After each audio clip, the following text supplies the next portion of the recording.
আসসালামু আলাইকুম, grow mode trading আপনাদেরকে স্বাগতম। আমি একটা 5 মিনিটের ট্রেড প্লেস করলাম এখন। তো আমি এখন টার্গেট নিচ্ছি যে ডেইলি আমি একটা ট্রেড করব, বেশি করব না। ডেইলি একটা এন্ট্রি পাইলেই এনাফ। আমরা একটু বড় রিস্ক নেব, কিন্তু যদি আমার এটা অ্যামাউন্ট চলে আসে একটা ট্রেড করি, তাহলে তো আর দরকার নেই। বাইনারিতে সবচেয়ে বেশি প্রয়োজন কি জানেন তো? Discipline, consistency, not over trading. Over trading করাই যাবে না।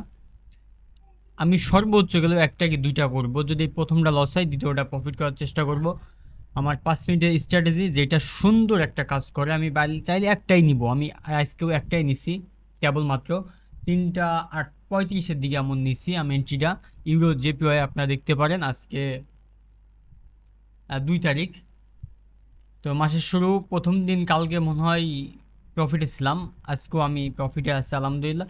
কিন্তু একটা ট্রেড নিয়েছি আমি, একটা ট্রেডই নেব। ডেইলি একটা করে নিলে এনাফ। যদি আমি মানে রিয়েল মার্কেট খোলা থাকে 22 দিন, 22 দিনে যদি আমি 16 দিনও প্রফিটে থাকি, আমি 6 দিন লস থাকলাম, তবুও কিন্তু আমি প্রফিটেই আছি। মান্থলি টার্গেট নেবেন সবসময়, মান্থলি। তো আমি ভিডিওটি একটু ফাস্ট করে দিই, তারপরে দেন কথা বলি।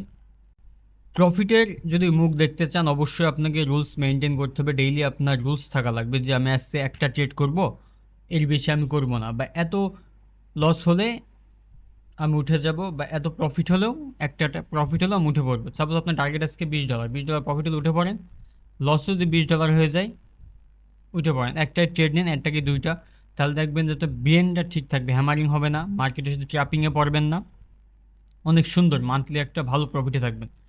তো আলহামদুলিল্লাহ আজকে কমপ্লিট। কালকে ইনশাল্লাহ আবারও আমি আসবো। কালকেও একটা এন্ট্রি নিব আমি, প্রফিট হোক লস হোক সেটা একটার ভিতরেই থাকবে। তো ইনশাল্লাহ কালকে আপনাদের সাথে দেখা হচ্ছে।